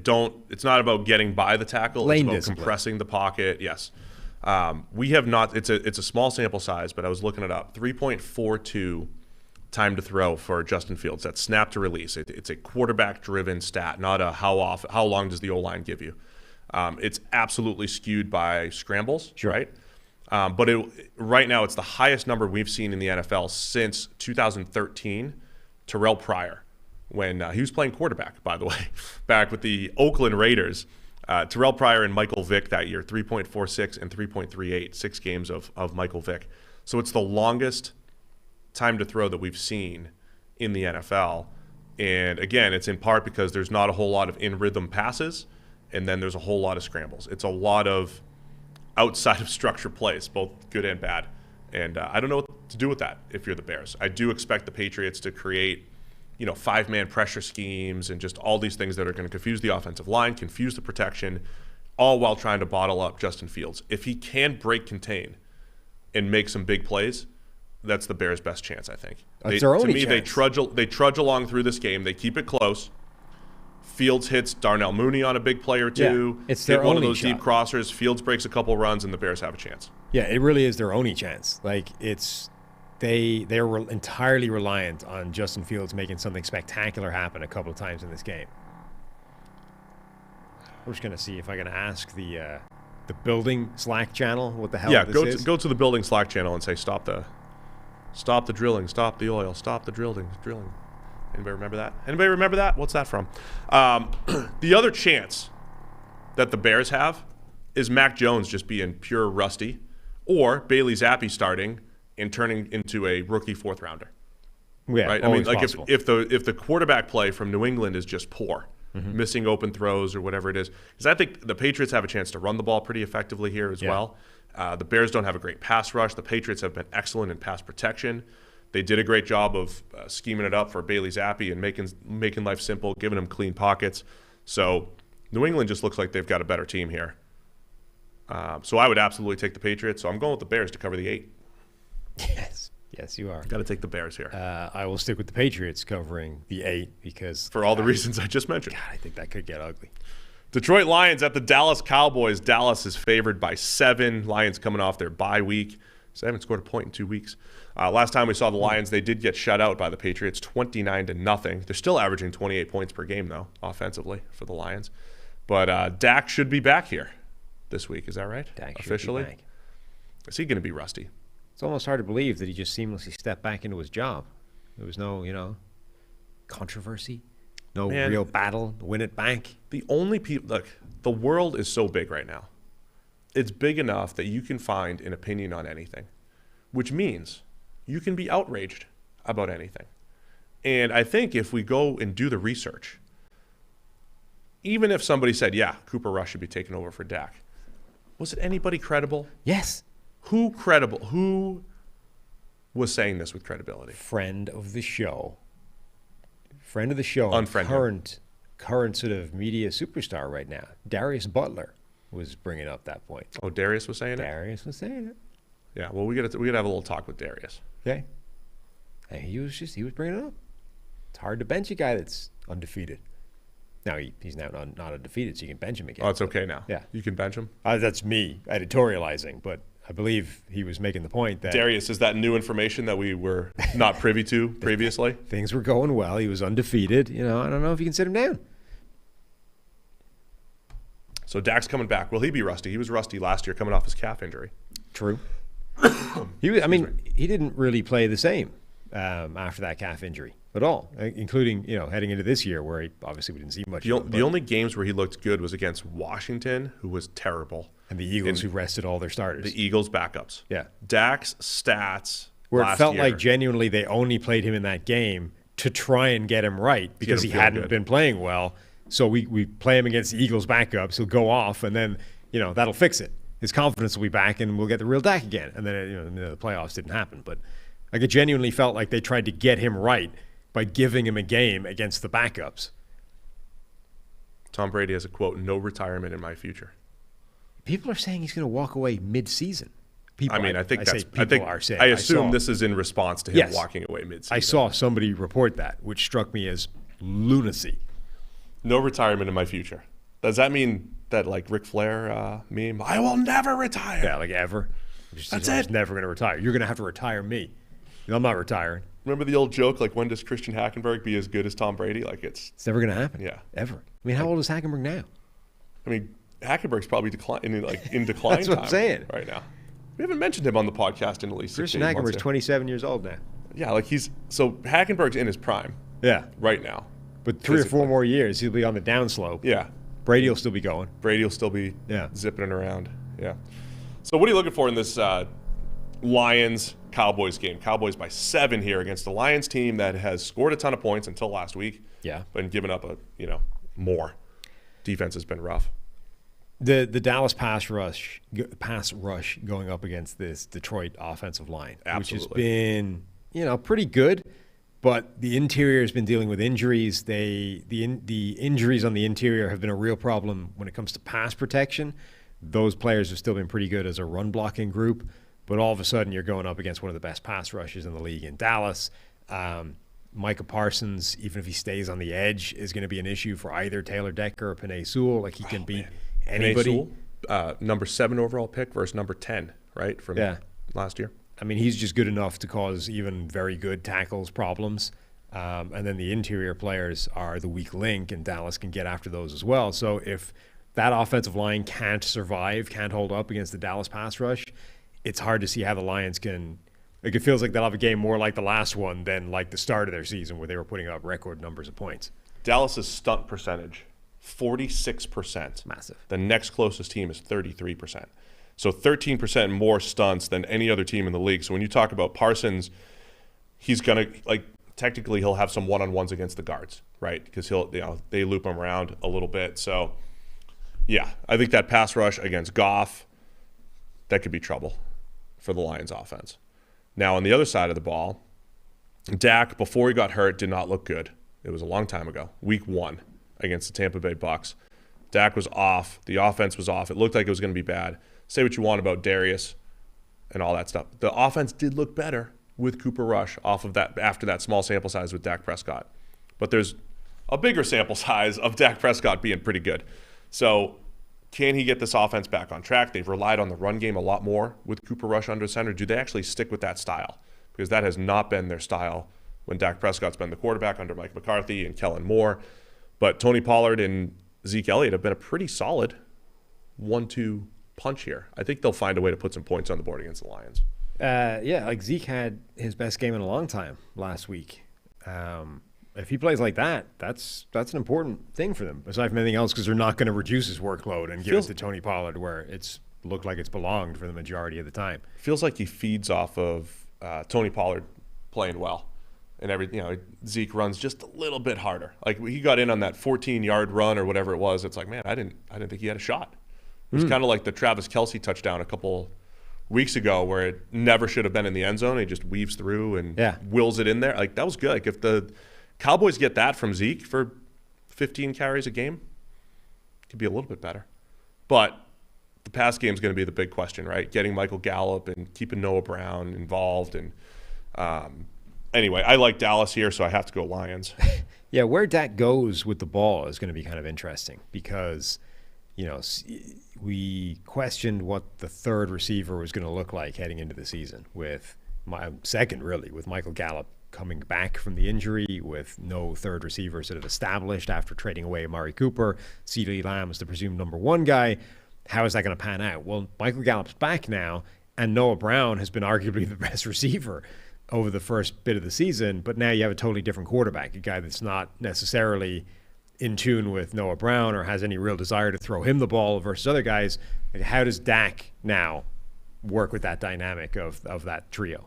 I think we'll learn a lot this week about it. Anything else on the Lions here? Like, offensively, it's been fun watching them scheme it up in the run game and We had some discussions about Jared Goff, how his stats were better than his production. That came back down to earth a little bit against New England. But the Lions were one of the most exciting offenses through the first 5 weeks of the season. I don't know what they're going to be able to do against this Dallas defense, though. Yeah, and I never.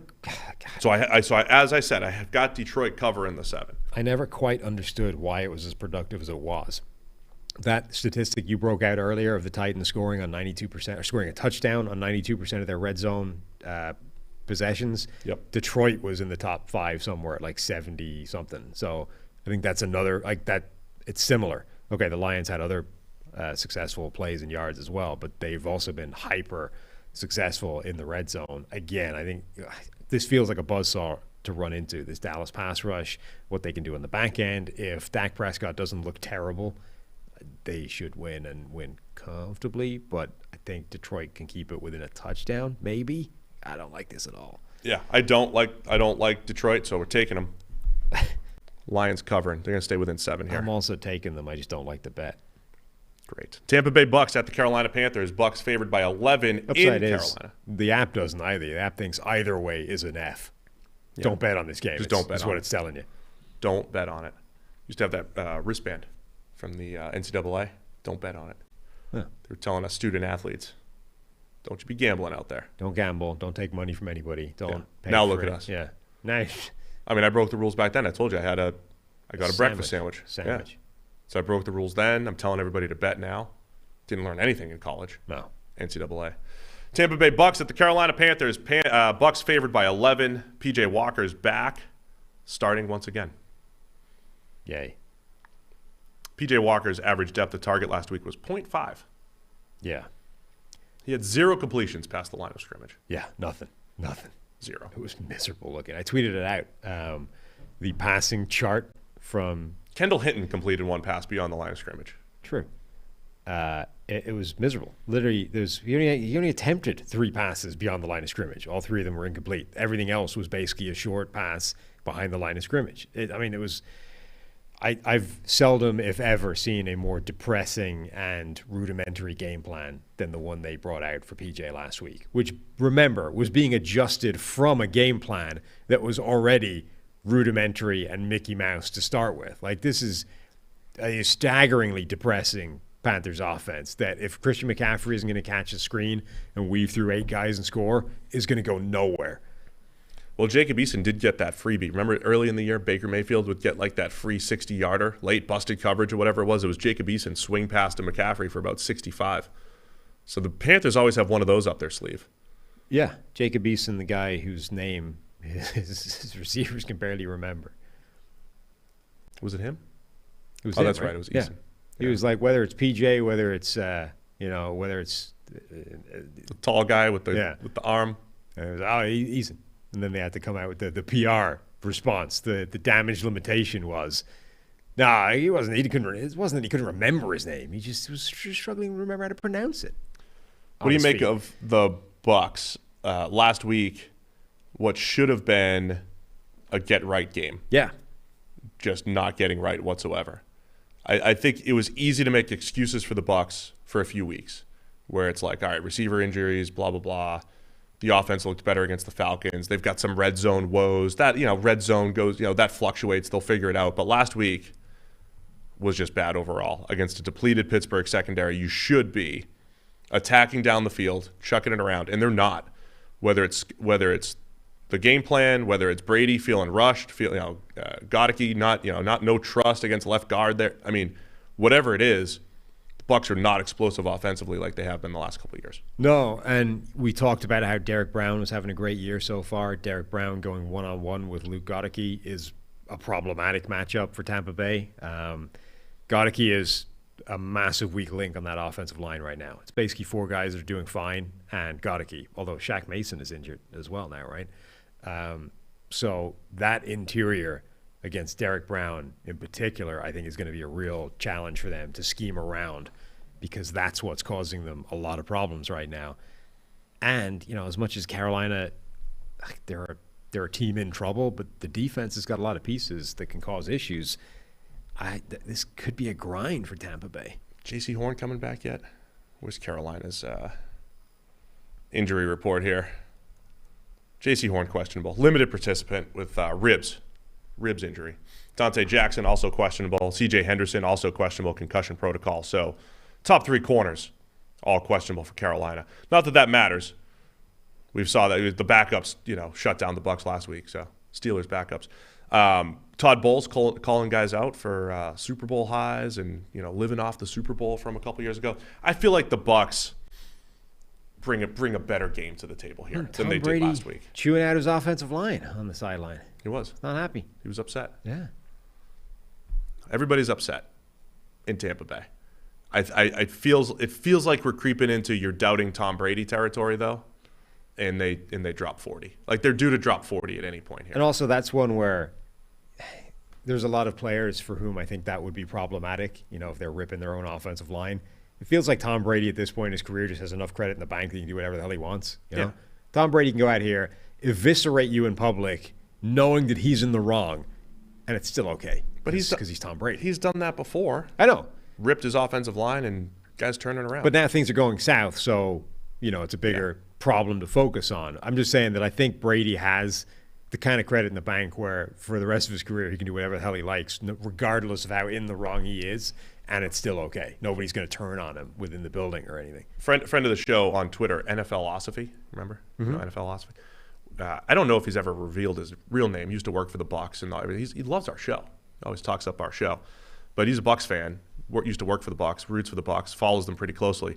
He said he wasn't surprised by the dud that they laid against the Steelers, in part because play calling wise, Byron Leftwich doesn't necessarily have this history of attacking. Like schematically, sometimes teams, they say, hey, look, you have a bad corner. We're going to scheme up attacking you.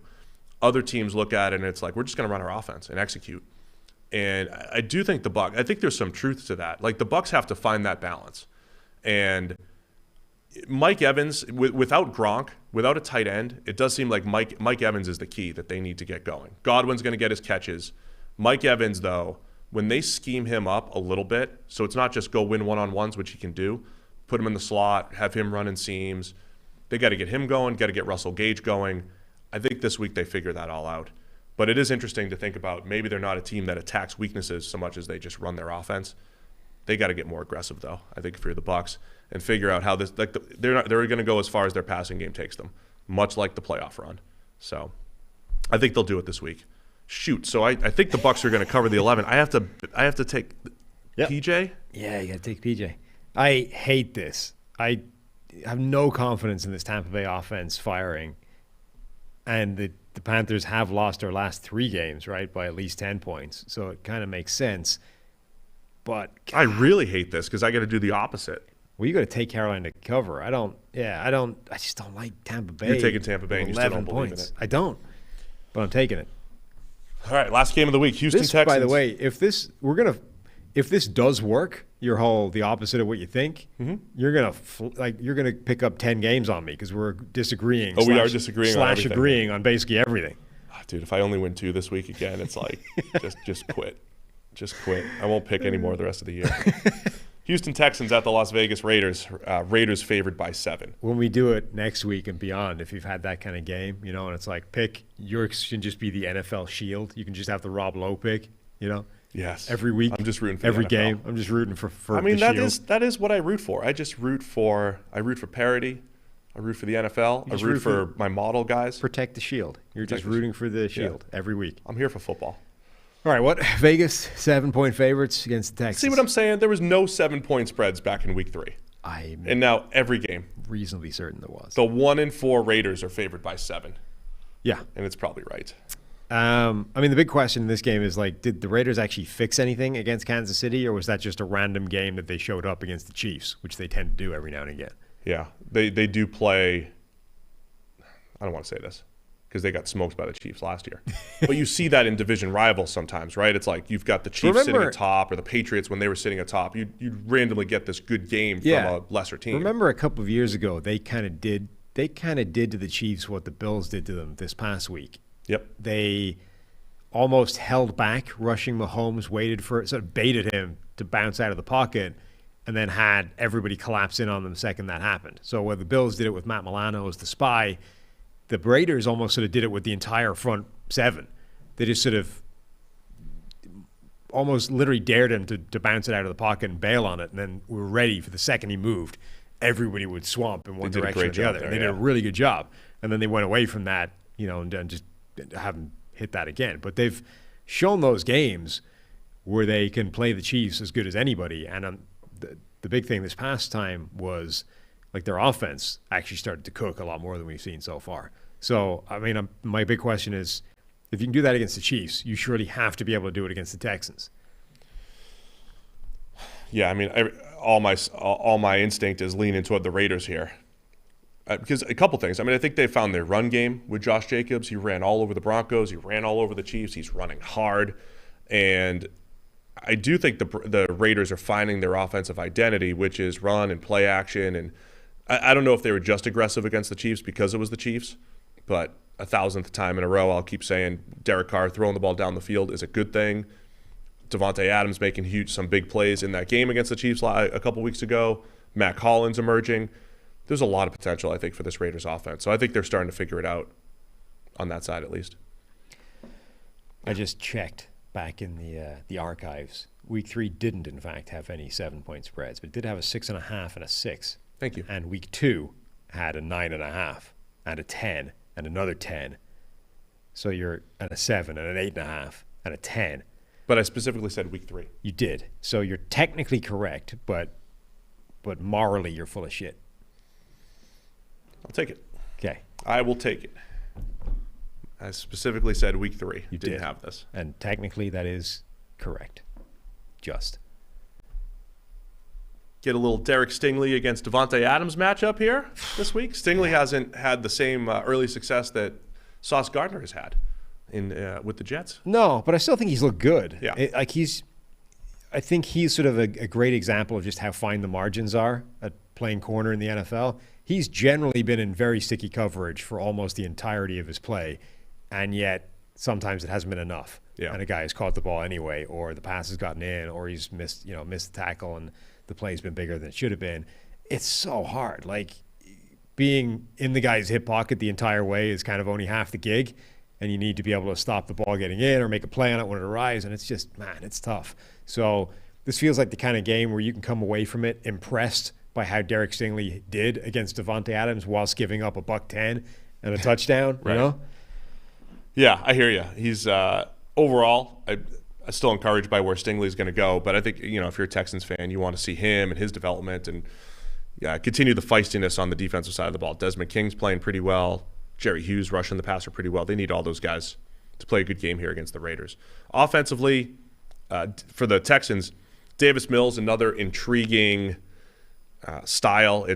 He's another guy that's like just getting rid of the ball quickly, is not creating big-time throws. He's not putting the ball in harm's way, not adding a ton of value to the offense, but also not making a ton of mistakes. I don't know what you do with that either. Like, you're playing the game manager role on a team that's playing from behind a lot. And, doesn't have the best situation, but for people that might be expecting Davis Mills to just lose his job at any given time, I don't know if we've necessarily seen that yet. He profiles similar to, say, the way Daniel Jones has played these last couple of years. Yeah. Davis Mills, for whatever that's worth, right? Daniel Jones is on a 5-win team right now, not playing ball a lot differently than Mills is. Yep. So still pretty encouraging. You see Nico Collins potentially breaking out at receiver. So some encouraging things from the Texans. I'm going to pick them to cover because I would have picked the Raiders. Yep. Okay. And Dameon Pierce is awesome. We might have a lot of forced missed tackles in this game between Dameon Pierce and Josh Jacobs. I will pick the Texans because I think they will actually keep it within 7. There you go. Raiders have the 7th worst tackling grade in the NFL. So Dameon Pierce might break 15 tackles. That would be a lot. In this game. Jaguars are the worst. That's all the games, right? Got them all? Yeah. I'm going undefeated. Going full Costanza, picking opposites. This is a hell of an experiment this week. We agree on 1, 2, 3, 4 games. Agree. Which means we really would have disagreed only 4 times. Yeah. Yep. But we only agree 4 games here. So here we go. Week 7. That's it. Be sure to check out yesterday's preview, Saints and Cardinals. Thanks to everybody for tuning in. Be sure to smash the thumbs up button as always, thumbs up on your way out. Hit that like. And go check out yesterday, too. We talked about Quinton Williams and the grade and our the correction that we made. And other people that are calling us out, let's talk about it. Come on the air. Let's discuss. People are calling us out. Talk it out. Let's discuss.